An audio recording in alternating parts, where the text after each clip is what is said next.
கர்த்தர் நல்லவர். ஆண்டவருடைய வார்த்தையை இப்பொழுது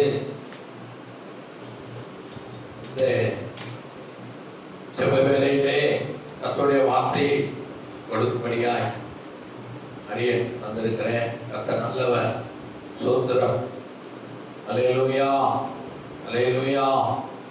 சங்கீதங்களிலே சில வார்த்தைகளை நான் உங்களுக்கு சொல்லும்படி ஆவியானவர் என்ன சொல்லுகிறாரோ அதையே நான் உங்கள் மத்தியிலே சொல்ல விருப்பப்படுகிறேன். அல்லேலூயா. வேதவசனம் 34வது சங்கீதத்திலே 10வது வார்த்தை இவ்விதமாய் சொல்லுகிறது. சிங்கக்குட்டிகள் தாட்சியடைந்து பட்டினியாய் இருக்கும் கர்த்தரை தேடுவதற்கோ ஒரு நன்மையும் குறைபடாது. கர்த்தரை தேடுகிறவர்களுக்கு ஒரு நன்மையும் குறைபடாது. எனக்கு அன்பான தேவனுடைய பிள்ளைகளே, ஒரு நன்மையும் உங்களுக்கு குறைபடாது இருக்க வேண்டுமா? உங்கள் சரீரங்களில் சுகம் குறைபடாது இருக்க வேண்டுமா? உங்கள் வீட்டிலே உங்களுக்கு ஆசீர்வாதம் குறைபடாது இருக்க வேண்டுமா? எனக்கு அன்பான பிள்ளைகளே, நீ செய்கிற தொழில் உனக்கு குறைபடாது இருக்க வேண்டுமா?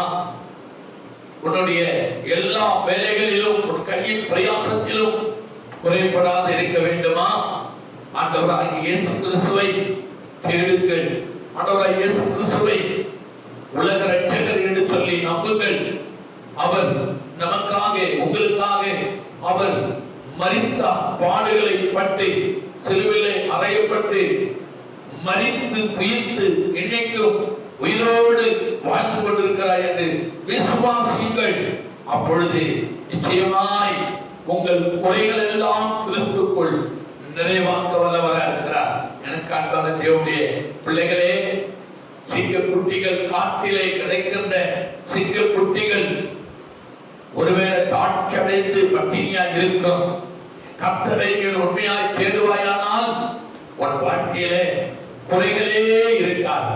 நிறைவான ஆசீர்வாதங்களை, நிறைவான வாழ்வை, நிறைவான சம்பத்தை தேவன் உனக்கு கொடுக்க வல்லவராய் இருக்கிறார். எனக்கு அன்பான தேவனுடைய பிள்ளைகளே, கர்த்தருடைய வார்த்தை தெளிவாய் சொல்லுகிறது, ஒரு நன்மையும் குறைபடாது. நீங்கள் கர்த்தரை தேடும் பொழுது, கர்த்தராகிய இயேசு கிறிஸ்துவை தேடி பலவிதமான உங்களுக்கு நஷ்டங்கள் இருக்கலாம். உன்னுடைய பிசினஸ், உன் குடும்பத்துல, உன் கையின் பிரயாசத்துல பலவிதமான நஷ்டங்கள் இருக்கலாம்.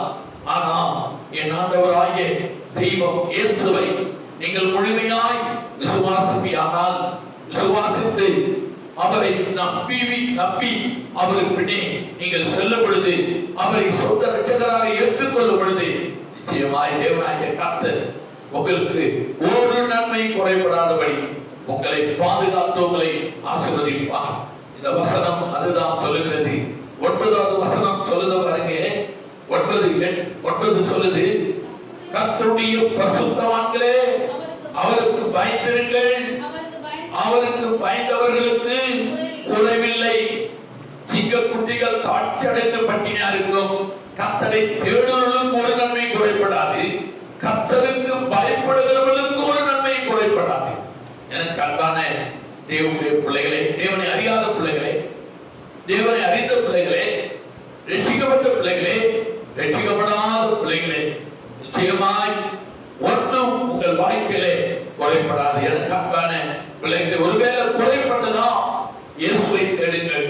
ஆண்டவரே, இயேசுவே, எனக்காக பாடுகளை சுமந்தீரே, எனக்காக கல்வாரியிலே சுமந்தீரே, என் பாவங்கள் எல்லாம் சுமந்தீரே, உண்மையாகவே நீ உலக இரட்சகர் என்பதை நான் விசுவாசிக்கிறேன். இந்த உலகத்தை படைத்தவர், வானத்தையும் பூமியும் சமுத்திரத்தையும் காற்றையும் கடலையும் உண்டாக்கினீர் என்று நான் விசுவாசிக்கிறேன் என்று நீங்கள் தேவனிடத்திலே உலகால் படித்து ஜெபிப்பீரானால் நிச்சயமாய் தேவன் உங்கள் வாழ்க்கையில நன்மையானதை செய்ய வல்லவராயிருக்கிறார். நன்மையானதை செய்வார். குறைபடாதவர்கள் வாழ்க்கையில ஒன்றும் குறைபடாது. நேர்த்தியான ஆசீர்வாதங்களை, நன்மையான ஆசீர்வாதங்களை, மகிமையான ஆசீர்வாதங்களை என் தேவனாகிய கர்த்தர் உங்களுக்கு செய்ய வல்லவராய் இருக்கிறார் என்பதை மறந்து விடாதீர்கள். வேத வசனம் சொல்லுகிறது, பரிசுத்த வேதாகம் என்ன சொல்லுகிறதோ அதை நீங்கள் விசுவாசித்தால் நிச்சயமாய் பட்டினி கிடக்கிறது சிங்கம், நீங்கள் பட்டினி கிடப்பதில்லை. என கர்த்தரை தேடுகிறீர்கள், அவரை விசுவாசிக்கிறவர்கள். அதனால தேவன் நிச்சயமாய் உங்களுக்கு நன்மை ஒன்றும் குறைபடாது என்று சொல்லி இந்த வேத வசனம் சொல்லுகிறது. இங்கே ஒரு ஸ்திரீ இருக்கிறாள், அன்னாள் என்கிற ஒரு ஸ்திரீ. அவள் கர்த்தரை தேடினாள், அவளுக்கு ஒன்று குறைப்பட்டது. ஒன்று சாமுவேல் புத்தகம் 1வது அதிகாரத்திலே இப்படியாய் தெளிவாய் சொல்லப்பட்டிருக்கிறது. அவளுக்கு ஒன்று குறைப்பட்டது, கற்பத்தின் கனி அவளுக்கு குறைப்பட்டது. அவளுக்கு எல்லாம் இருக்கிறது, எல்லா ஆசீர்வாதமும் இருக்கிறது, கணவர் இருக்கிறார், ஆனால் அவளுக்கு ஒரே ஒரு ஆசீர்வாதம் இல்லை. சொந்தம் இருக்கிறது, பந்தம் இருக்கிறது, உலக ஆசீர்வாதங்கள் நன்றாய் இருக்கிறது, சொந்தம் இருக்கிறது, கணவர் இருக்கிறார். ஆனா அவன் நேசிக்கத்தக்க, அவன் கொஞ்சத்தக்க, அவன் தூக்கி சுமக்கத்தக்க ஒரு புத்திர சுவிகாரம் அவளுக்கு இல்லாத இருந்தது. மகன் அவனுக்கு இல்லை. ஒரு அவள் கற்பத்தில் பிறந்த ஒரு மகன் கிடையாது. தனக்கு ஒரு குழந்தை வேண்டும் என்பதற்காக மருத்துவமனையை அவள் நாடவில்லை, வைத்தியர்களை அவள் நாடவில்லை. அவள் தேவனாகி கர்த்தரிடத்திலே தேவாலயத்துக்கு ஓடி வந்தார்.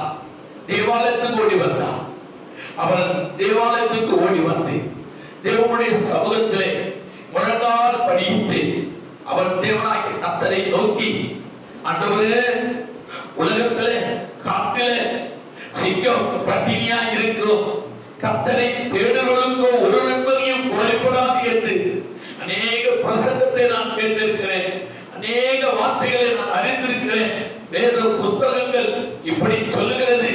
ஆனாலும் எனக்கு ஒரு குழந்தை இல்லை ஆண்டவரே.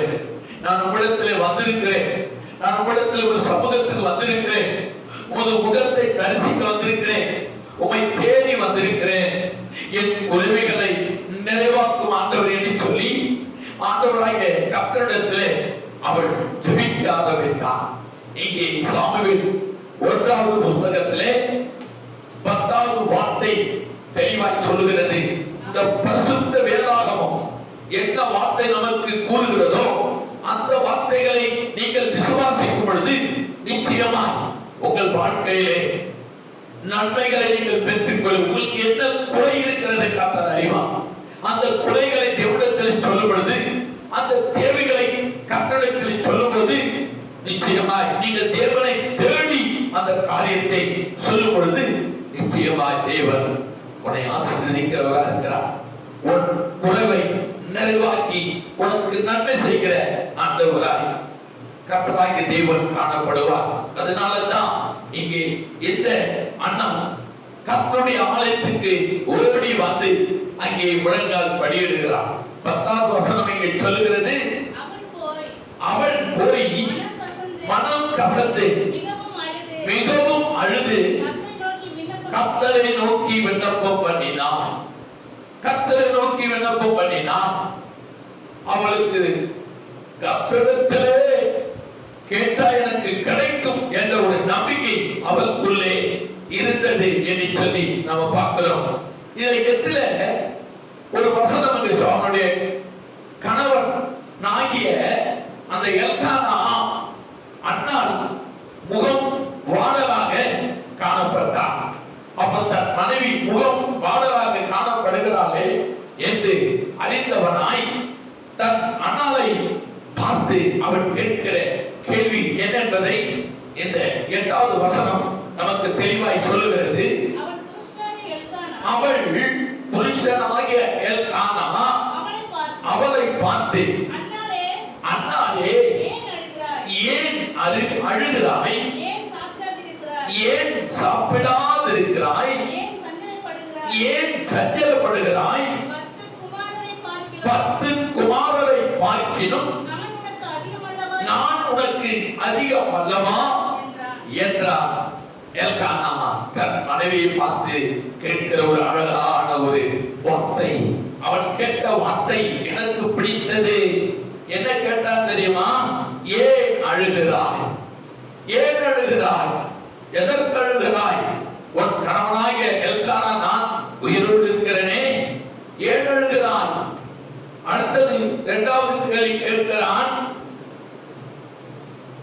ஏன் அழுகிறாய்?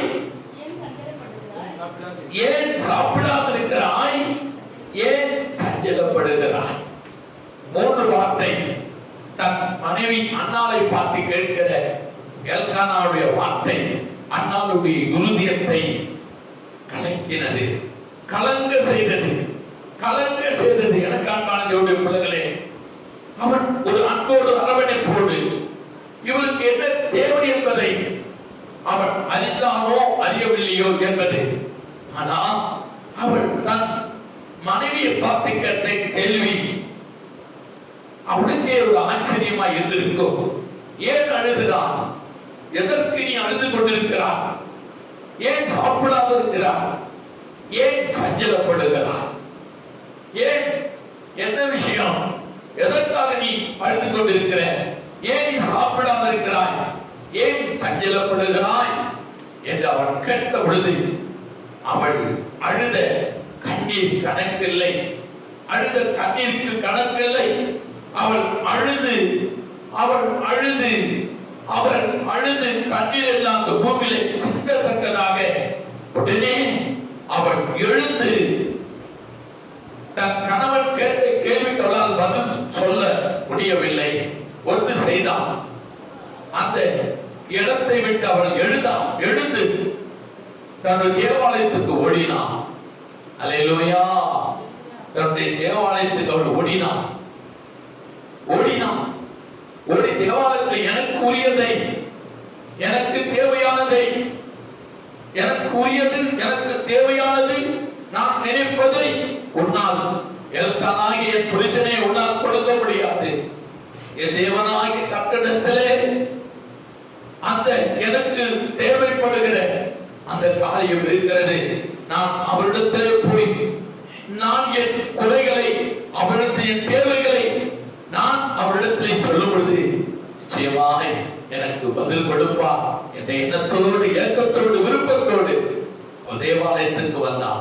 வந்து மனம் கசந்தழுதான். எனக்கு அன்பானே தேவனுடைய பிள்ளைகளே, ஒருவேளை உங்களுக்கு குழந்தை இல்லாமல் இருக்கலாம், ஒருவேளை உங்களுக்கு ஆசீர்வாதம் இல்லாமல் இருக்கலாம், ஒருவேளை உங்களுக்கு வீடு இல்லாமல் இருக்கலாம், ஒருவேளை உங்களுக்கு அருமை மகளே உங்களுக்கு கல்யாணமாக இருக்கலாம், ஒருவேளை உனக்கு வயது சென்றிருக்கலாம், ஒருவேளை மகனை நீ படித்திருக்கலாம், உனக்கு சரியான படித்த படிப்புக்கு ஏற்ற வேலை கிடைக்காமல் இருக்கலாம். ஐயோ எனக்கு கல்யாணமாகவில்லையே என்று நீ, எனக்கு 40 வயதாகிவிட்டதே என்று நீ கலங்கி அழுது கொண்டிருக்கலாம். ஆண்டவருடைய நாமத்தில் நான் கேட்கிறேன், ஏன் மகளே, மகனே, சகோதரனே நீ அழுகிறாய்? ஏன் நீ சாப்பிடாதிருக்கிறாய்? ஏன் நீங்கள் சஞ்சலப்பட்டுக் கொண்டிருக்கிறீர்கள்? உங்கள் தேவனாகிய கர்த்தரிடத்திலே இப்பொழுதே நீங்கள் ஒரு முடிவு செய்யுங்கள். தேவ ஆலயத்துக்கு போங்கள். அங்கே தேவாலயத்தில் போய் மண்டியிட்டு தேவனிடத்திலே கேட்டுக் கொள்ளுங்கள். தேவனிடத்திலே கேளுங்கள். உங்கள் குறைகள் என்ன என்பது கர்த்தருக்கு தெரியும். உன் தேவை என்ன என்பதை கர்த்தருக்கு தெரியும். நிச்சயமாய் தெரியும். மகளே, மகனே, சகோதரனே, சகோதரியே, சஞ்சலப்பட்டு நீ அழுது கொண்டிருக்கிறாயா?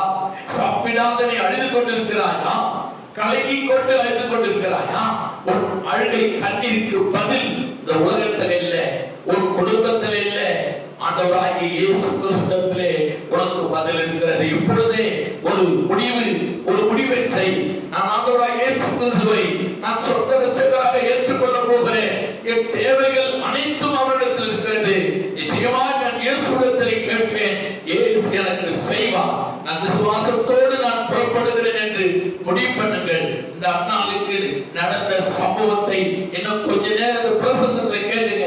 நிச்சயமாய் நீங்கள் கேட்கிறதை, நீங்கள் தேடுகிறதை கர்த்தரிடத்தில் பெறுவீர்கள் என்று சொல்லி இந்த நேரத்திலே உங்களுக்கு தேவன் ஒரு அற்புதத்தை வல்லவரா இருக்கிறார். இந்த பிரசங்கத்தின் மூலமா, இந்த கர்த்தருடைய செய்தி மூலமா ஒரு அற்புதத்தை நீங்கள் பெற போகிறீர்கள். அடுத்த வசனம் இங்கே சொல்லுகிறது, அவள் போய் மனம் கசந்து மிகவும் அழுது கர்த்தரை நோக்கி விண்ணப்பம் பண்ணினாள். கீழே சொல்லுது, சேனைகளின் கர்த்தாவே, தேவரீர் உம்முடைய அடியாளின் சிறுமியை கண்ணோக்கி பார்த்து உம்முடைய அடியாளை மறவாமல் நினைத்தருளி உமது அடியாளுக்கு ஒரு ஆண் பிள்ளையை கொடுத்தால் அவன் உயிரோடு இருக்கும் சகல நாளும் நான் அவனை கர்த்தருக்கு ஒப்புக் கொடுப்பேன். அவன் தலையின் மேல் சவரன் கத்தி படுவதில்லை என்று ஒரு பொருத்தனை பண்ணினார். நீங்கள் இப்பொழுது ஒரு பொருத்தனை பண்ணுங்கள். ஆண்டவரே, எனக்கு திருமணம் ஆகவில்லை, நிச்சயமாய் ஆண்டவரே உமது இரட்சகராக நான் ஏற்றுக்கொள்கிறேன். ஏதோ ஒரு பொருத்தனை செய்யுங்கள். நோய் பட்டிருக்கிறீங்களா? ஒரு பொருத்தனை பண்ணுங்கள். ஆண்டவர் நிச்சயமாய் உங்கள் தீராத நோயிலிருந்து தேவன் உங்களுக்கு விடுதலை கொடுப்பார். ஒருவேளை நீங்கள் வேலை செய்து கொண்டிருக்கிறீர்களா? நிச்சயமாய் அந்த வேலையில நல்ல சம்பளம் இல்லையா? நிச்சயமா தேவனிடத்தில் பொருத்தனை பண்ணுங்கள். இரட்டிப்பான நன்மைகளை செய்வார். ஒருவேளை பிசினஸ் பண்றீங்களா? பிசினஸ்ல உங்களுக்கு நஷ்டம் ஏற்பட்டிருக்கிறதா? லாபமே இல்லையா? 1 கோடி ரூபாய் நான் முதல் போட்டுட்டேன், நான் 1 பைசா கூட நான் அதிலிருந்து லாபம் எடுக்கவில்லை என்று சிந்தித்து கலங்கி சாப்பிடாம அழுது கொண்டிருக்கிறாயா என்று தேவனிடத்திலே ஒரு பொருத்தனை செய். நிச்சயமா தேவன் இரட்டிப்பான நன்மைகளை அனுபவத்தை செய்ய வல்லவராக இருக்கிறார். சிங்கக்குட்டிகள் காட்டிலே தாட்சியடைந்து பட்டினியாக இருக்கும். ஒருவேளை சகோதரனே, சகோதரியே, மகளே, மகனே, இதை பார்த்து கொண்டிருக்கிற உனக்கு ஒரு விசுவாசத்தை தேவன் உனக்கு கொடுக்க வல்லவராக இருக்கிறார். நீ கர்த்தரை தேடி தேவாலயத்துக்கு போய் அவரிடத்திலே நீ எவைகளை கேட்கிறாயோ அவைகளை தன்னாலே போல ஒரு பொருத்தனை பண்ணி உனக்கு வேண்டியதை நீ கேட்கும் போது தேவன் நிச்சயமாய் உனக்கு கொடுக்க வல்லவராக இருக்கிறார். இந்த பரிசுத்த வேதாகமம் சாட்சியாக இன்னும் சில வசனங்களை நான் உங்களுக்கு வாசிக்கட்டும். கீழே 14வது வசனம் சொல்லுது, அவளை அங்கே தேவனாக ஊழியக்காரன் ஒருவன் அங்கே ஏழிக்கிற ஊழியக்காரனாக இருக்கிறான். அவன் சில வார்த்தைகளை மரியாதை பார்த்து கேட்கிறான். 14வது வசனம் சொல்லுது, அவளை நோக்கி நீ எதுவரைக்கும் வெறித்திருப்பாய், உன் குடியை உன்னை விட்டு விலகு என்றார். விலக்கு. ஒருவேளை அவ குடிச்சிட்டு வந்து தேவாலயத்திலே உலகி கொண்டிருக்கிறாளோ என்று அங்கே சபையில இருந்த ஏழிங்கிற ஊழியக்காரனுக்கு ஒரு சந்தேகம் வந்தது. எனக்கு அன்பானவர்களே, ஆனாலும் நீங்கள் அதை குறித்து அன்னால் கவலைப்படவில்லை.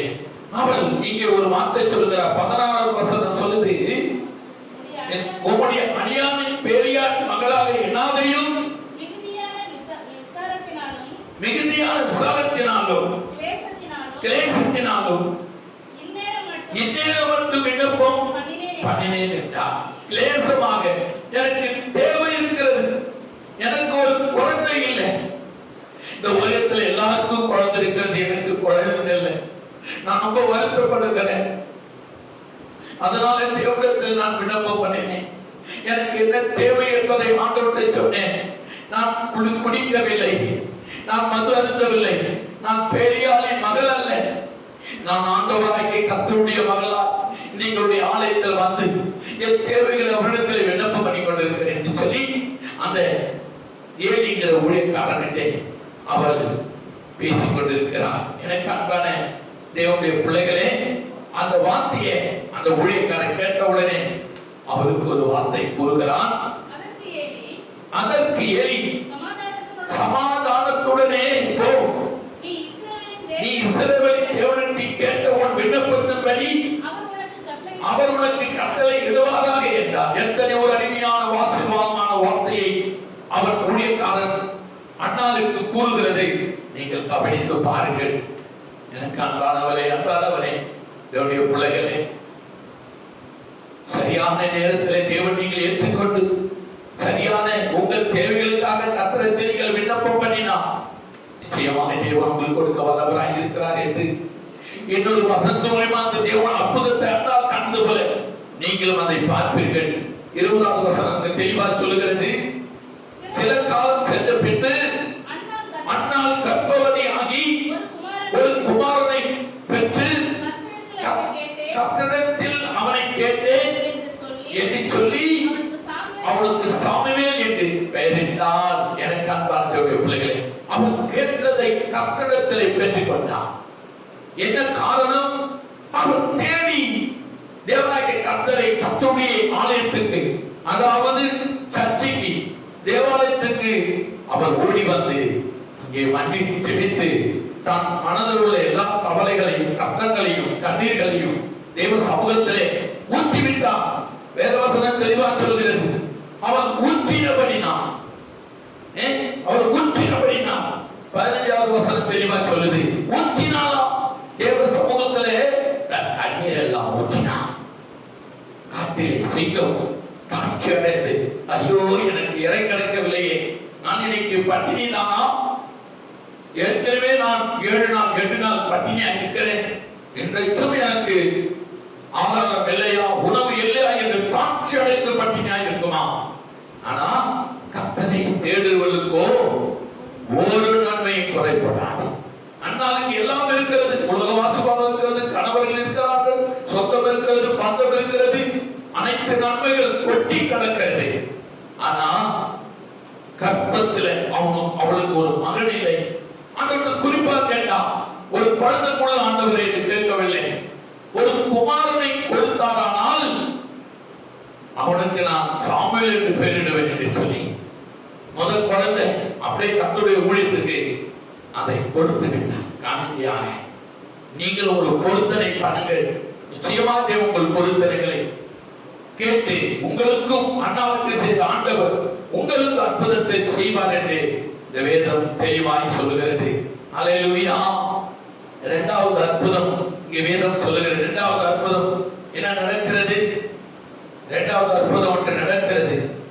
மத்திய சுவிசேஷம் 8ஆம் அதிகாரத்திலே 5வது வாக்கில் 8வது அற்புதம்.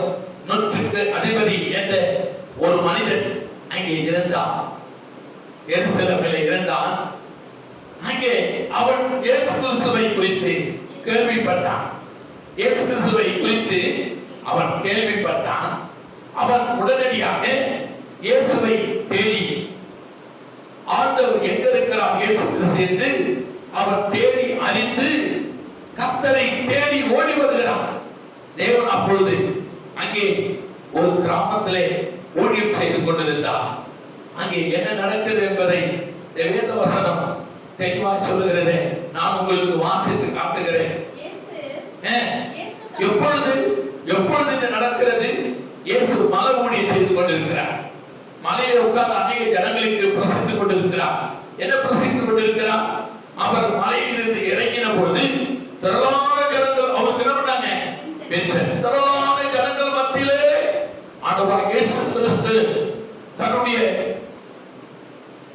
ஆளுகை குறித்தும், உலகத்தை குறித்தும், உலகத்தில் நடக்க போகிற சம்பவங்களை குறித்தும், தன்னுடைய பிறப்பை குறித்தும் அவர் அங்கே பிரசங்கம் பண்ணி கொண்டிருக்கிறார். அநேக ஜனங்கள், ஆயிரக்கணக்கில் லட்சக்கணக்கில் ஜனங்கள் இயேசு கிறிஸ்துவை சூழ்ந்திருக்கிறார்கள். எனக்கு அன்பான தேவனுடைய பிள்ளைகளே, சூழ்ந்திருக்கிறார்கள். அவர் அந்த எல்லா ஜனங்களுக்கும் அவர் கர்த்தருடைய ராஜ்யத்தை குறித்தும், நித்தியத்தை குறித்தும், ஆசீர்வாதங்களை குறித்தும், அவருடைய வருகையை குறித்தும் அங்கே பிரசங்கம் பண்ணி கொண்டு மலையிலிருந்து கீழே இறங்கும் போது அங்கு ஒரு அற்புதத்தை கர்த்தர் அங்கே செய்தார். இந்த 100க்கு அதிபதிக்கு முன்பாக அங்கே இரண்டாவது அற்புதம் அங்கே செய்கிறது. என்ன 2வது வார்த்தை சொல்லுகிறது, நீங்கள் வாசிங்களேன். அப்பொழுது குஷ்டரோகி ஒருவன் வந்து அவரை பணிந்து, ஆண்டவரே உமக்கு சித்தமானால் என்னை சுத்தமாகும் உம்மால் ஆகும் என்றான். எனக்கு அருமையான தேவனுடைய பிள்ளைகளே, அவனும் தேவன் மலப்பிரசங்கத்தில் அவர் பிரசங்கம் பண்ணி கொண்டிருக்கும் போது அநேக ஜனங்கள் அவரை சூழ்ந்து கொண்டிருந்தாங்க. ஆனா அவர் தூரத்திலே அமர்ந்திருந்தார். அந்த காலத்திலே எருசலேம், பெத்லகேம் இப்படியாப்பட்ட நாடுகளிலே குஷ்டரோகம் என்றால் அவர்களை மலைக்கு அப்பால பள்ளத்தாக்கிலே அவர்களை பிரதான இடங்களில் அவர்களுக்கு வீடு கொடுத்து அவர்களை அங்கே அமர வைத்திருப்பார்கள். குஷ்டரோகம் என்றால் அந்த காலத்திலே ஒரு பயங்கரமான கொடூரமான நோய் என்று நம்ம வேதத்திலே பார்த்து கொண்டு யாரும் தொடக்கூடாது. தொட்டா அந்த குஷ்டரோகம் பிடித்துவிடும் என்று சொல்லி அவர்களுக்கு தண்ணீர், தட்டு, வீடு, படுக்கை எல்லாமும் தனித்து வைக்கப்படும். ஆனால் தேவனாகிய கர்த்தரே அவன் தூரத்திலிருந்து அவன் எப்பொழுது அந்த மலை பிரசன்னத்திலிருந்து இறங்கி வருவார் என்று சொல்லி அவன் காத்து கர்த்தரை தேடிக் கொண்டிருந்தான். அப்பொழுது அவன் மலையிலிருந்து இறங்கி வந்த பொழுது அவன் ஆண்டவராகிய இயேசு கிறிஸ்துவை நோக்கி ஓடி அவனிடத்திலே அவன் சொல்லுகிறான், கிறிஸ்துவுக்கு வருவன் உமக்கு சித்தம் உண்டு, என்னை உமக்கு சித்தமானால் என்னை சொந்தமாகும் என்று வேண்டிக் கொண்டான். அவரை தேடி போய் வேண்டிக் கொண்டான். காட்டிலே சிங்கக்குட்டிகள் பட்டினியாக இருந்து தாட்சடைந்து பட்டினியா இருக்கும் கர்த்தரை தேடுவதற்கோ ஒரு நன்மை குறைபடாது. அண்ணால் தேடினால், தேவாலயத்தை தேடினால், அங்கே ஜெபித்தால், அங்கே ஊழியக்காரனுடைய வாயிலிருந்து ஒரு ஆசீர்வாதமான வார்த்தை வந்தது. சில காலம், சில நாட்கள், சில மாதங்கள் கடந்து போயின. அவள் ஒரு அழகான ஆண் பிள்ளையை, சாமுவேல் என்ற ஆண் பிள்ளையை அண்ணாளுக்கு கொடுத்து அவள் மறுபடி ஆண்டவருக்கு நன்றி சொல்லி ஆண்டவருக்கு அந்த பிள்ளையை காணிக்கையாக கொடுத்தார். அடுத்தபடியாக அந்த குற்றரோகி உமக்கு சுத்தமானால் என்னை சொந்தமாக்கும் என்று கர்த்தரிடத்தில் வேண்டிக் கொண்ட பொழுது கர்த்தர் பாருங்க தேடி வந்து ஒருவரையும் அவர் புறம்ப தள்ளினது கிடையாதுங்க. இங்க சொல்றாருங்க, இயேசு தொட்டு கையை நீட்டி அவனை தொட்டு எனக்கு சுத்தம் உண்டு, சுத்தமாகு என்றார். உடனே குஷ்டரோகம் நீங்கி அவர் சுத்தமானார். அல்லேலூயா, அல்லேலூயா. தம்மை தேடி வந்து நோயோடு வரலாம், இல்ல பிள்ளை தேவையோடு வரலாம், அல்லது பலவிதமான தேவைகளோடு நீங்கள் கர்த்தரிடத்திலே நோக்கி வரலாம். எல்லாத்திற்கும் கர்த்தர் உனக்கு உதவி செய்வார். அவர் உதவி செய்கிற எபினேசராய் இருக்கிறார். அவரிடத்தில் எல்லாம் இருக்கிறது என்பதை நீ அறிந்து இயேசு கிறிஸ்துவை தேடி பயமில்லாம வா, நம்பிக்கையோடு வா. உன் நம்பிக்கையை வீண் போகாது. அன்பு சகோதரர்களே, சகோதரிகளே, நீங்கள் இயேசுவை நம்பி வரலாம். அந்த உலகத்தில் அநேக மனிதர்களை நீங்கள் அப்போதை காட்டிலும் இயேசுவை நம்பி அவரிடத்தில் வந்தா நிச்சயமா நீங்கள் தேடுகிறது அவரிடத்திலே இருக்கும். நீங்க கிழக்கே, மேற்கே, வடக்கே, தெற்கே எவ்வளவு கிலோமீட்டர் தூரம் போனாலும் நீங்கள் கேட்கிறது உங்களுக்கு கிடைக்காது. ஆனால் அறியாமல் இருக்கிற ஆண்டவராகிய இயேசு கிறிஸ்து தேவ சபையை நோக்கி அங்க போங்க. உங்கள் தேவைகள் இயேசு கிட்ட இருக்கு என்பதை மறந்துடாதீங்க. இந்த குஷ்டரோகிக்கு தெரிகிறது, என் சுகம் மருத்துவரிடத்தில் இல்லை, வைத்தியரிடத்தில் இல்லை, டாக்டரிடத்தில் இல்லை. ஆனா ஒரு ரூபாய் செலவு பண்ணாம இந்த இயேசுவிடத்தில் எனக்கு சுகம் இருக்கிறது என்று சொல்லி இயேசுவை தேடி வந்து அவனை வேண்டிக் கொண்ட பொழுது அந்த குஷ்டரோகம் அவனை நீங்கினது. அவன் சுத்தமான கர்த்தருக்கு பின்னே நடந்தார். இவைகள் எல்லாம் சம்பவித்த பிறகுதான் கீழே இங்க ஒரு வசனம் சொல்லப்படுகிறது. மூன்றாவதாக ஆண்டவர் அற்புதம் செய்ய இங்கே ஒரு மனுஷன் காத்திருக்கிறான். 5வது வசனம் தெளிவா சொல்லுகிறது, பிரவேசித்த பொழுது 100க்கு அதிபதி ஒருவன் அவனிடத்தில் வந்தான். பாருங்கள், 100க்கு அதிபதி அவன் இயேசுவை தேடி வருகிறான். அவன் வேறு 100க்கு அதிபதி ஒரு பெரிய போர் சேவகன், 100க்கு அதிபதி ஒரு பெரிய அதிபதி. அந்த அதிபதி சாதாரண இயேசு கிறிஸ்துவை நம்பிக்கையோடு தேடி வருகிறான். இவர் தேவகுமாரன், இவரால் அற்புதங்கள் செய்ய முடியும், இவரால் அற்புதங்கள் செய்ய முடியும், இவரால் அதிசயங்கள் செய்ய முடியும். நான் தேடுகிறது, நான் நம்புகிறது அவரிடத்தில் இருக்கிறது என்ற நம்பிக்கையோடு அந்த 100க்கு அதிபதி இயேசுவை தேடி ஓடி வந்து அவருடைய பாதத்திலே விழுந்து அவன் சில விண்ணப்பத்தை ஆண்டவராகிய இயேசு கிறிஸ்துவிடத்திலே வைக்கிறான். என்ன வைக்கிறான்? ஆண்டவரே, ஆண்டவரே, என் வேலைக்காரன் வீட்டிலே திமிர்வாதனாய் கிடக்கிறான், திமிர்வாதனாய் கொடிய கொடிய கொடிய வேதனைப்படுகிறான் என்று கர்த்தரிடத்திலே அவர் பாதத்தை பிடித்து வேண்டிக் கொண்டார். எனக்கு அன்பான பிள்ளைகளே, அப்ப தன்னுடைய வேலைக்காரனுக்கு சுகம் இயேசுவிடத்தில் இருக்கு என்பதை 100க்கு அதிபதி விசுவாசித்தான், நம்பினான். விசுவாசித்தான், நம்பினான், தன் தேசத்தை விட்டு புறப்பட்டான், இயேசுவிடத்தில் வந்தான், அவருடைய பாதத்திலே விழுந்து விண்ணப்பத்தை அங்கே வைத்தார். உடனே இயேசு நீ எந்த ஊர்ல இருந்து வர, எப்படி வர, நீ யார் உனக்கு தெரியுமா என்று அவனை ஒரு கேள்வி கூட கேட்கவில்லை. இயேசு சொல்லுகிற பதில் என்ன தெரியுமா? கீழே வேத வசனம் தெளிவா சொல்லுது. அதற்கு இயேசு, நான் வந்து அவனை சொஸ்தமாக்குவேன், நான் வந்து அவனை சொஸ்தமாக்குவேன். அவன் எத்தனை 20 கிலோமீட்டர்ல இருந்து வந்தானா, 100 கிலோமீட்டர்ல இருந்து வந்தானா, அல்லது 500 கிலோமீட்டர்ல இருந்து வந்தானா என்பதை கர்த்தர் அவர் தேவகுமாரன் அறிந்திருப்பார். ஆனாலும் 100க்கு அதிபதியுடைய விசுவாசத்தை கண்டு நான் வந்து அவனை குணமாக்கிறேன் என்று அவன் கேட்ட விண்ணப்பத்திற்கு பதிலுக்கு சரியான வார்த்தையை இயேசு சொன்ன உடனே அவன் பயந்து நடுங்கி போனான். எனக்கு அருமையான பிள்ளைகளே, தேவனை அறியாத பிள்ளைகளா கூட இருக்கலாம், இயேசு கிறிஸ்துவை தெரியாத நீங்கள் இன்னும் ஆண்டவர் அறியாத பிள்ளைகளா கூட இருக்கலாம். இயேசு யார், அவர் எப்படியாப்பட்டவர், அற்புதம் என்ன என்பதை கூட நீங்கள் தெரியாத இருக்கலாம். ஆனா இந்த செய்தியின் மூலம் இயேசு யார் என்பதை நீங்கள் அறிந்து கொள்வீர்கள். ஒருவேளை நான் ரட்சிக்கப்பட்டுட்டேன், எனக்கு 10 வருஷமா நான் ரட்சிக்கப்பட்டுட்டேன், நான் ரட்சிக்கப்பட்டு 20 வருஷமாச்சு, ஞானஸ்நானம் எடுத்துட்டேன், நான் ஒரு சின்ன சபைக்கு போய் கொண்டிருக்கிறேன், அல்லது 5000 பேர் 10,000 பேர் வருகிற ஒரு சபைக்கு நான் போய் கொண்டிருக்கிறேன், அல்லது 20 பேர் 10 பேர் அல்லது 50 அல்லது 500 பேர் போகிற ஒரு சின்ன சபைக்கு நான் போய் கொண்டிருக்கிறேன். எனக்கு ஒரு அற்புதமும் நடக்கலையே, எனக்கு ஒரு அதிசயம் நடக்கலையே, எனக்கு 10 வருஷமா குழந்தையே, ஐயோ நான் படித்து விட்டேன், எனக்கு சரியான வேலை இல்லையே, ஐயோ எனக்கு கல்யாணம் ஆகவில்லையே என்று நீ பரிதவித்துக் கொண்டிருக்கலாம். சகோதரனே, சகோதரி, நீ கர்த்தரிடத்திலே ஒரு சமூகத்திலே நான் அவளிடத்திலே ஒரு விண்ணப்பத்தை, ஒரு பொருத்தனை செய். நிச்சயமா தேவன் உனக்கு ஒரு அற்புதத்தை செய்ய வல்லவராக இருக்கிறார். அந்த அண்ணாவை போல அந்த அண்ணா தேவனிடத்தில் போய் ஒரு அற்புதத்தை பெற்று வந்தார். அந்த குஷ்டரோகம் போய் ஒரு அற்புதத்தை, ஒரு சுகத்தை பெற்று வந்தார். இரண்டாவது ஒரு சுகம், 100க்கு அதிபதி கூட தேவனிடத்தில் போய் ஒரு ஆண்டவரிடத்திலே ஒரு விண்ணப்பத்தை வைத்து ஆண்டவர் சொன்ன உடனே அவன் திகைத்து போனான், பயந்து நடுங்கி. அவன் சொன்ன வார்த்தை என்ன? ஆண்டவரே, நீ சொல்றான் 100க்கு அதிபதி ஆண்டவராகிய இயேசு கிறிஸ்துவை நோக்கி,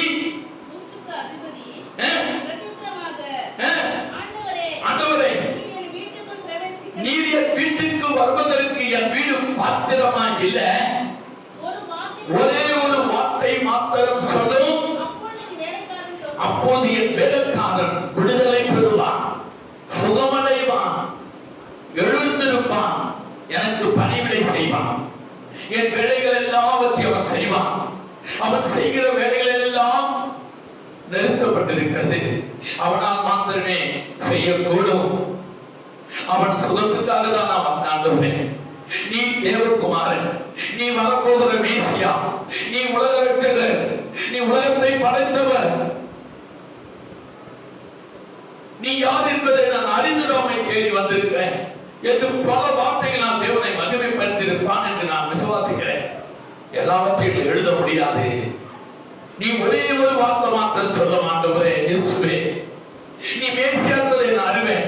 நீ வரப்போகிற கிறிஸ்து, இந்த உலகத்தை படைத்தவர், வானம், பூமி, கடல், காற்று, நெருப்பு எல்லாவற்றையும் படைத்தவர் என்பதை நான் அறிவேன். ஒரே ஒரு வார்த்தை மாத்திரம் சொல்ல மாட்டவரே, என் வீடு பாத்திரன் அல்ல, நான் பாத்திரன் அல்ல, ஒரு வார்த்தைக்காக நான் காத்திருக்கிறேன் என்று சொல்லி தன் விசுவாசம் என்கிற அன்பை இயேசு மேல அவன் விரித்தான். தன் விசுவாசம் என்கிறதை இயேசுக்காக அவன் விரித்த பொழுது தேவன் அவனுக்கு ஒரு அற்புதத்தை செய்ய காத்திருக்கிறார். ஆண்டவர் அந்த வார்த்தை கேட்ட உடனே அவர் இங்க சொல்றாரு, 10வது வசனம் சொல்லுது, இயேசு இதை கேட்டு ஆச்சரியப்பட்டு தமக்கு பின் செல்கிறவர்களை நோக்கி, இஸ்ரவேலுக்குள்ளும் நான் இப்படியாப்பட்ட விசுவாசத்தை காணவில்லை என்று மெய்யாகவே உங்களுக்கு சொல்கிறேன். ஆச்சரியமாயிட்டு அவருக்கு. அவன் தேவனை அறியாதவன், ஆனால் கர்த்தர் யார் என்பது அவனுக்கு தெரியும், இயேசு யார் என்பது அவனுக்கு தெரியும். அறியாதவன் ஆண்டவருக்கு வார்த்தை கண்டு அவருக்கு ஆச்சரியமாகி போச்சு. இஸ்ரவேலுக்குள் இப்படியாப்பட்ட விசுவாசத்தை நம்பிக்கையை நான் காணவில்லையே என்று சொல்லி கீழே சொல்றாரு. அநேகர் கிழக்கிலும் மேற்கிலும் இருந்து வந்து பரலோக ராஜ்யத்தில் ஆபிரகாம், ஈசாக், யாக்கோப் என்பவர்களோட பந்தியில் இருப்பார்கள். சொல்றார், ரட்சிக்கப்பட்டவர்களை பார்த்து சொல்றார், கர்த்தரை தொழுது கொள்ளுவதை பார்த்து சொல்றார், தேவன் மீது தேவனை ஆராதனை பண்ணி கொண்டிருக்கிறதை பார்த்து சொல்றார்.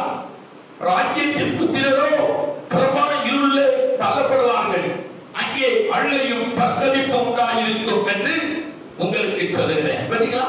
ரட்சிக்கப்பட்டு ஆலயத்துக்கு போய், ஞாயிற்றுக்கிழமை போய், புதன்கிழமை போய், வெள்ளிக்கிழமை போய், சனிக்கிழமை போய், எல்லா ஆராதனைக்கும் போய், ஆனா எப்படி போகிறோமா? விசுவாசம் இல்லாமல் தேவனை ஆலயத்துக்கு போய் நாம ஜெபிக்க போகிறோம். நம்பிக்கை இல்லாம நாம் தேவாலயத்துக்கு போகிறோம். உணர்வுகள் இல்லாம தேவாலயத்துக்கு போகிறோம். அதனாலதான் அற்புதமும் அடையாளமும் விடுதலையும் ஆசீர்வாதமும் நன்மைகளும் ரட்சிக்கப்பட்ட நீ நானும் பெறாதிருக்கிறது காரணம் என்ன? முழுமையான அர்ப்பணிப்பும், முழுமையான விசுவாசமும், முழுமையான நம்பிக்கையும் ஒரு ஜெபத்திலே, ஒரு வேண்டுதலிலே, உபவாசத்திலே இல்லாதிருக்கிறபடினால் நாம் ரட்சிக்கப்பட்ட அநேக வருஷமானாலும் புறப்பான இருளிலே தள்ளப்படுகிற நாட்கள் வரும். இந்த 2020 ஒரு புறப்பான இருளான வருஷம் தான் என்பதை நீங்கள் மறந்துவிடக் கூடாது. 2020 யாராலுமே மறக்க முடியாத ஒரு வருஷம், ஒரு புறப்பான இருள் தான் சொல்லப்பட்டிருக்கிறது. ஒரு புறப்பான இருளா இருக்கிறது. எனக்கு அன்பான தேவனுடைய பிள்ளைகளே, கலங்காதீர்கள். உங்கள் நம்பிக்கை வீண் போகாது. நிச்சயமாய் காட்டிலே சிங்கங்கள் தாட்சடைந்து பட்டினியா இருக்கலாம். என் அன்பு சகோதரனே, சகோதரியே, கர்த்தரை தேடுகிற உங்களுக்கு ஒரு நன்மையும் குறைபடாது என்பதை ஆண்டவருடைய பரிசுத்த வேதாகமத்திலிருந்து உங்களுக்கு நான் செய்திகளை, கர்த்தருடைய வார்த்தைகள் செய்தியை உங்களுக்கு நான் சொல்லிக் கொண்டிருக்கிறேன். இது மனிதனுடைய வார்த்தை அல்ல. வானத்தை பூமியும் உண்டாக்கினேன் கர்த்தருடைய வார்த்தை கொண்டு நான் உங்களுக்கு போதித்துக் கொண்டிருக்கிறேன். இது உங்களுக்கு ஒரு தீபத்தை போல ஒரு அற்புதத்தை கொண்டு வரும். இது மனிதனுடைய வார்த்தை அல்ல, சாதாரண வார்த்தை இல்லை. இது ஆண்டவருடைய வார்த்தை, கர்த்தருடைய வார்த்தை, இயேசு கிறிஸ்துவின் வார்த்தை. நிச்சயமாய் ஒரு விடுதலையை உங்களுக்கு கொண்டு வரும். நம்புங்கள். இன்று முதல் நீங்கள் அவரை, நாம் என் வீட்டார் கர்த்தரை சேவிப்போம் என்று ஒரு பொருத்தனை பண்ணுங்கள். மனம் திரும்புங்கள், குணப்படுங்கள். நிச்சயமாய் நன்மைகளை கர்த்தர் உங்களுக்கு கொடுப்பார். நூற்றுக்கு அதிபதியுடைய விசுவாசத்தை கண்டு அவர் ஆச்சரியப்பட்டார். சொல்றார் பாருங்க, உடனே அவனுக்கு ஒரு விடுதலை தேவன் கொடுக்க இருக்கிறார். 13வது வசனத்துல ஆண்டவர் சொல்றார், பின்பு நூற்றுக்கு அதிபதியை நோக்கி பார்த்து, நீ போகலாம், நீ விசுவாசித்தபடியே உனக்கு ஆக கடவுது என்றார். அந்த நாளிகையிலே அவன் வேலைக்காரன் சொஸ்தமானான். Praise the Lord. ஹalleluya, ஹalleluya. அவன் சொஸ்தமானாங்க. அதே வேளையிலே அவருடைய வேலைக்காரனுக்காக தேவனை தேடி வந்தான். குடும்பத்தாருக்காக அல்ல, குடும்பத்தாருக்காக இயேசுவை தேடி வரல. தன்னுடைய வீட்டிலே வேலை செய்த தன் அலுவலகத்திலே வேலை செய்தவனுக்காக தேவன் தேடி வந்தான். நூற்றுக்கு அதிபதி தேவனை தேடி வந்தான். அந்த நாளிகையிலே அவனுடைய விசுவாசம் தேவனுடைய இருதயத்தை தொட்டது. நீ போகலாம் நூற்றுக்கு அதிபதியே, உன் விசுவாசப்படி உனக்கு ஆக கடவுள் சொன்ன மாத்திரத்தில் வேலைக்காரன் சுகமான. நீ சுகமாக வேண்டுமா? நீ விடுதலை பெற வேண்டுமா? நீ நன்மைகளை பெற வேண்டுமா? நீ படித்த படிப்புக்கு வேலை கிடைக்க வேண்டுமா? மகளே, உனக்கு சரியான நேரத்தில் திருமணமாக வேண்டுமா? உனக்கு நல்ல கற்பத்தின் கனி வேண்டுமா? ஒரு நல்ல வாழ்வு உனக்கு வேண்டுமா? செழிப்பு வேண்டுமா? மகிழ்ச்சி வேண்டுமா? சந்தோஷம் வேண்டுமா? சமாதானம் வேண்டுமா? என் மீட்பர் ஆண்டவராகிய இயேசு கிறிஸ்துவை சொந்த இரட்சகராக விசுவாசி. இயேசுவால் எல்லாம் முடியும். அவர் நான் கேட்கிறதை, எனக்கு என்ன தேவையோ அது இயேசு கிட்ட இருக்கு என்பதை நம்பு. நிச்சயமாக உன் நம்பிக்கை வீண் போகாது. விசுவாசத்தின்படி கர்த்தர் உனக்கு ஒரு நன்மைகளை உனக்கு கொடுத்த வல்லவராய் இருக்கிறார். இந்த பிரசங்கத்தை கேட்டுக்கொண்டிருக்கிற மகளே, மகனை, சகோதரனே, சகோதரியே, நிச்சயமாக நிச்சயமாய் ஒரு அற்புதத்தை கர்த்தனை பெறுவார், நிச்சயமாய் பெறுவார். இதை விசுவாசி, நிச்சயமாய் பெறுவார். ஆண்டவரை நேசிக்கிறது. உனக்காக கல்வாரி சிலுவையிலே மரித்தார், உனக்காக கல்வாரி சிலுவையிலே அவர் ஜீவனை கொடுத்தார், உனக்காக காயங்கள் பட்டார், உனக்காக சாட்டடி வாங்கினார், உனக்காக ஒருத்தர். ஒருவேளை 30 ஆட்களுடைய சாபங்கள் உன்னை சூழ்ந்திருக்குமா? உன் பாவத்தை அறிக்கை செய், தேவனிடத்தில் ஒப்புரவாக. நிச்சயமாய் ஒரு சாபம், ஒரு பாவம் எல்லாவற்றையும் அவர் தன்னுடைய ரத்தத்தினால் கழுவி சுத்திகரித்து உன்னை மகளா ஏற்றுக்கொண்டு உனக்கு என்ன தேவை, என்ன நன்மைகள், அத்தனை நன்மைகள் உனக்கு செய்ய அவர் வல்லவராக இருக்கிறார் என்பதை நீ மறந்துடக்கூடாது. நிச்சயமாய் இயேசு கிறிஸ்துவை நீ நம்பு. உனக்கு என்ன தேவை என்பதை அவருக்கு செய்ய வல்லவராக இருக்கிறார். அல்லேலூயா, அல்லேலூயா. நாலாவதாக ஒரு வசனம் இங்கே சொல்லுகிறது. நாலாவது இங்கே மத்திய சுவிசேஷம் 9:20 வசனம் இங்கே சொல்லுகிறது. மேல இயேசு எழுந்து தம்முடைய சீஷரோடு கூட அவன் பின்னே போனார். அல்லேலூயா. இங்கே தேவன் ஒரு பகுதியில் ஊழியம் பண்ணிக்கொண்டு அவர் சீஷர்கள் பின்னே நடந்து போய் கொண்டிருந்தார். சீஷர்கள் பின்னே போய் கொண்டிருந்த பொழுது அங்கே ஒரு பெண், ஒரு ஸ்திரீ இயேசுவை பார்க்கும்படி தேடும்படி வந்தார். அவர் யார் தெரியுமா? இந்த 12வது வசனம் சொல்லுங்க பாருங்களே. வாசிங்க, 20 சொல்லுங்க, 20 வாசிங்க. 9வது அதிகாரம் 20 வாசிங்க. அப்போது 12 வருஷமாய் உள்ள ஒரு ஸ்திரீ நான் அவருடைய வஸ்திரத்தை ஆகினும் தொட்டு சொஸ்தமாகிறேன் என்று உள்ளத்திலே எண்ணிக்கொண்டு தேவனிடத்திலே வந்தார். அல்லேலூயா. அவன் ஒரு பெரும்பாடான ஸ்திரீ. பெரும்பாடனா உதிரம் அவளுக்கு போய்கொண்டே இருந்தது, நிற்கவில்லை. உதிரம் அவளுக்கு போய்கொண்டே இருந்தது. பல வைத்தியர்களை பார்த்து விட்டார், பல மருத்துவர்களை பார்த்து விட்டார்.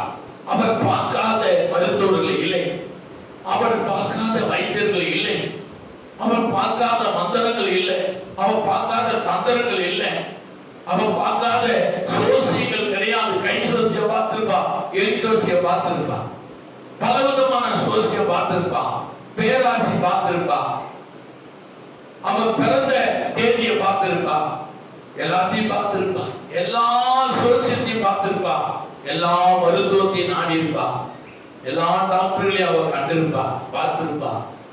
ஆனா அவ வீட்டில் உள்ள எல்லா சொத்தையும் பெற்றா. வைத்தியர்களிடத்திலே கொண்டு போய் செலவழித்தும் அவளுடைய பெரும்பாலும் என்னல அவளை விட்டு போகல. அவளுக்கு உரியது யாருக்கிட்ட இல்ல, வைத்தியர்கிட்ட இல்ல, மந்திரவாதிகிட்ட இல்ல, டாக்டர் இடத்துல இல்ல, சோசிய பார்க்கிற இடத்துல இல்ல. அவளுக்கு அந்த பெரும்பாடு உள்ள ஸ்திரீக்கு உரியது யாருக்கிட்ட இருக்கு? இயேசு கிட்ட இருக்குது. அல்லேலூயா. அவளுடைய குணமாக்குதல் மருந்து இயேசு கிட்ட இருக்கு.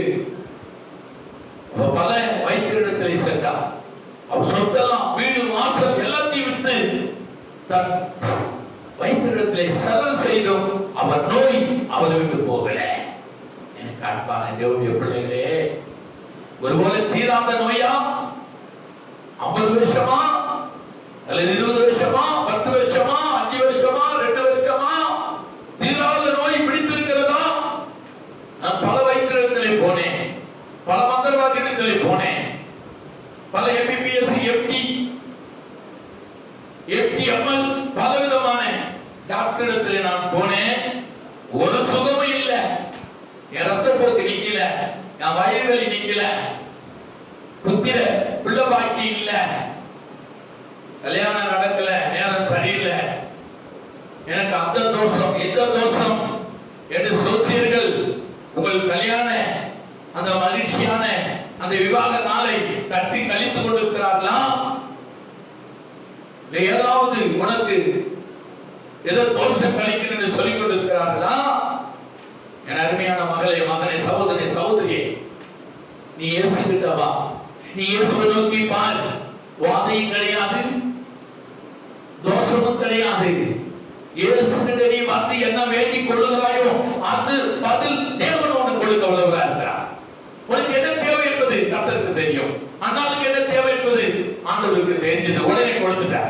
நூற்றுக்கு அதிபதிக்கு என்ன தேவை என்று கர்த்தருக்கு தெரியும், உடனே கொடுத்துட்டார்.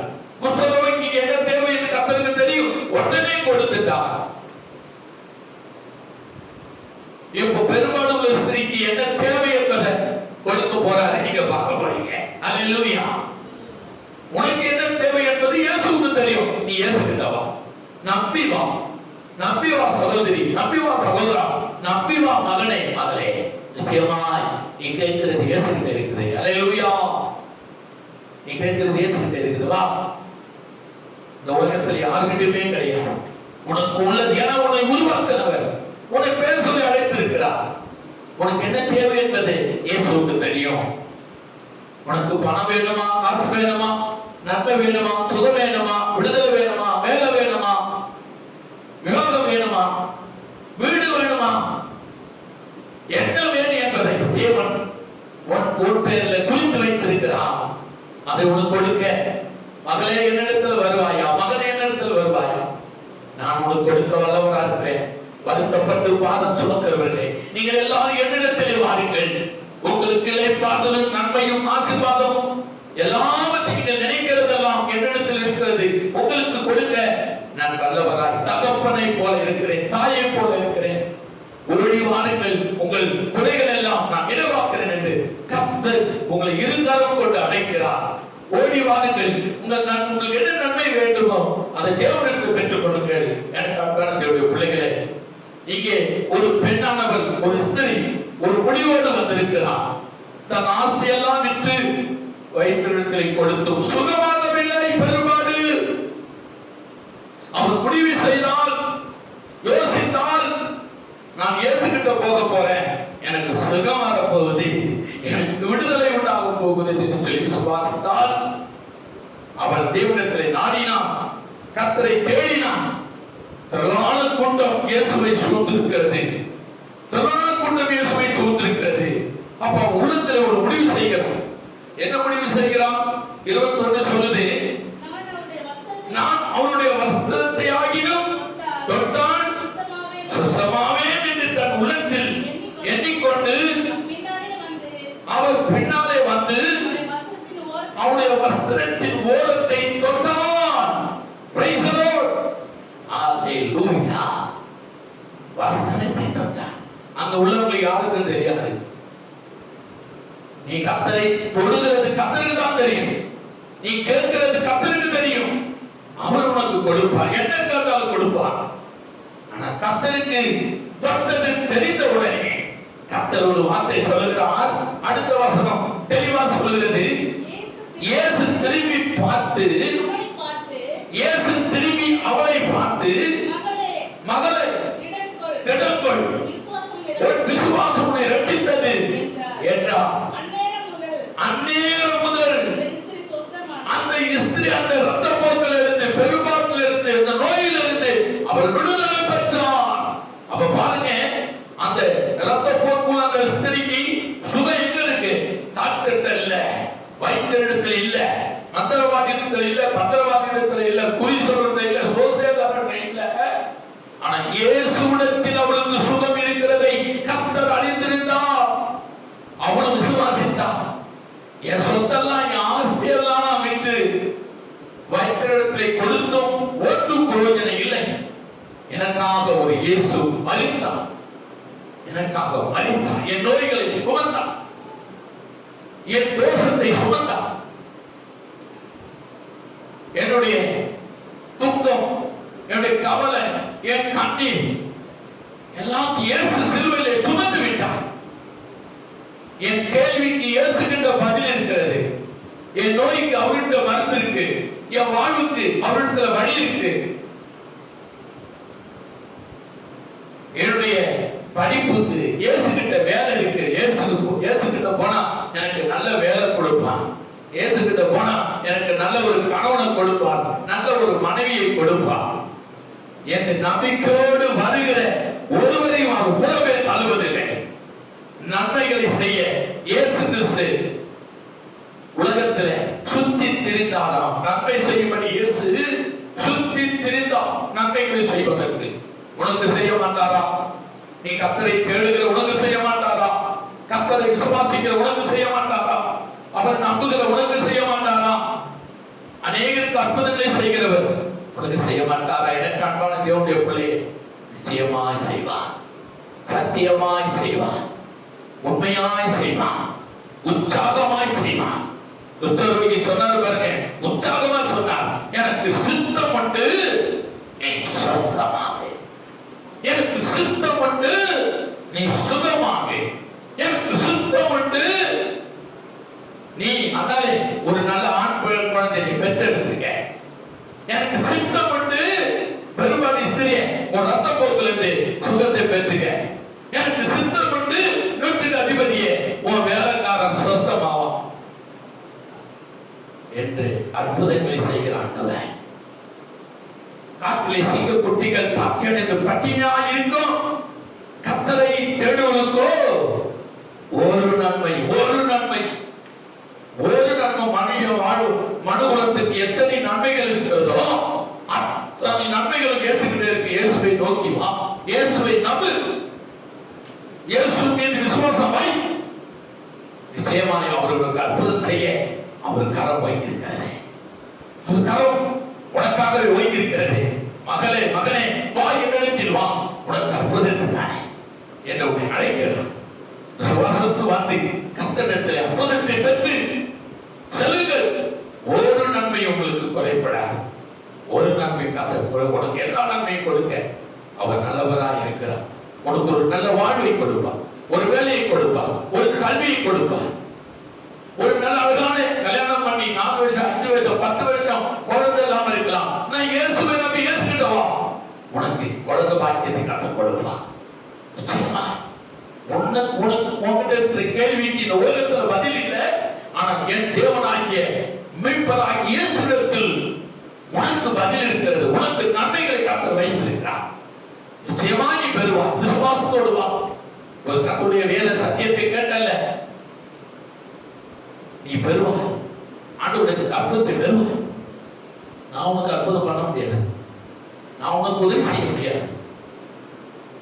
நான் என்ன பண்ண முடியும்? ஆண்டுடைய வார்த்தையெல்லாம் அவனுக்கு சொல்ல முடியும். எனக்கு அவருடைய வார்த்தையில பலவிதமான ஆசீர்வாதங்கள், விடுதலை எல்லாம் இருக்கு.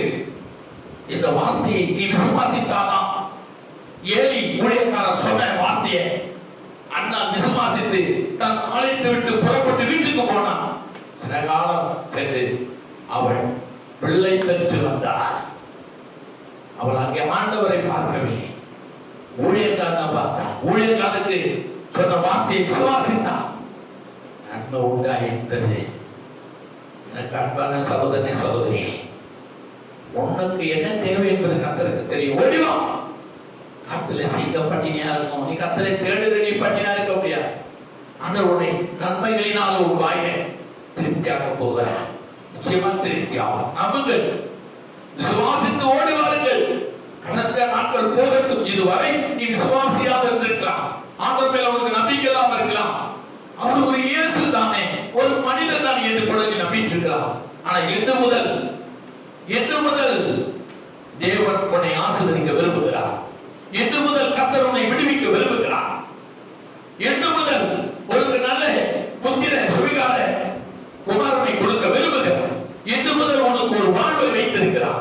எது முதல் உனக்கு நல்ல வேலை வைத்திருக்கிறார்? எது முதல் ஒரு நல்ல இடத்தை உனக்கு கொடுக்க சித்தப்படவராக இருக்கிறார்? இன்று முதல் உனக்கு ஒரு நல்ல பைக் இல்லையா, பைக் கொடுக்க பைக் கொடுப்பார். வீடு இல்லையா, ஒரு வீட்டை கர்த்தர் கொடுப்பார். நீ ஆண்டவர் என்ன கேட்கிறாய் அதை கொடுப்பா.